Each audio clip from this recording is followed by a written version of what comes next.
হওয়ার পর সুন্দরী আমার বাড়িতে প্রথম এসছে। তো মেয়ে আর আপনাদের দাদা ভাই মিলে আমাকে সারপ্রাইজ দিয়েছে সুন্দরীকে এনে। কিন্তু সুন্দরীর গাটা অনেকটা ময়লা হয়েছে, কারণ ও এখন বসে পড়ছে যেখানটা থাকে গোবর টোবরের ওপর। তো একটু ওকে পরিষ্কার করিয়ে দিচ্ছি, ব্রেকফাস্ট করে দিচ্ছে। আর হাগু হিসু মুতু সব করে ফেলেছে, সব করে ফেলেছে এগুলো।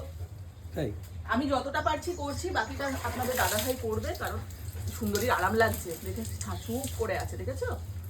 আরাম লাগছে গো।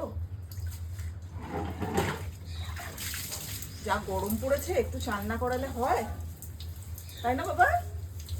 ও সুন্দরী, আদুলি একটু চানও করবে নাকি? আদুলি মা, তুমি খেয়ে ফেলেছো? ব্রেকফাস্ট ডান? ডান তো ব্রেকফাস্ট? দিদিকে চান করাচ্ছি তো, দিদি চান করছে তো, ভাবছে আমার সুন্দরী দিদির সাথে কি করছে।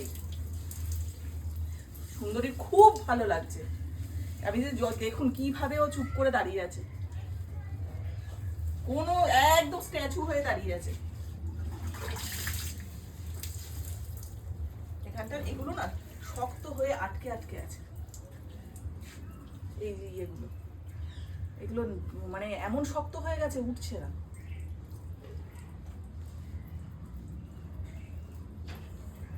এবার হয়তো আমার এই জিনিসটা দেখে অনেকে ইস এ বাবা করবেন কিছু অমানুষ, তো আমার তাতে কিছু যায় আসে না। আমি এমনভাবেই সুন্দরীকে পরিষ্কার করে এসেছি, আগামী দিনেও করব। তো ব্যাপারটা হচ্ছে আমি আর পারছি না, এবার তোমাকে করতে হবে।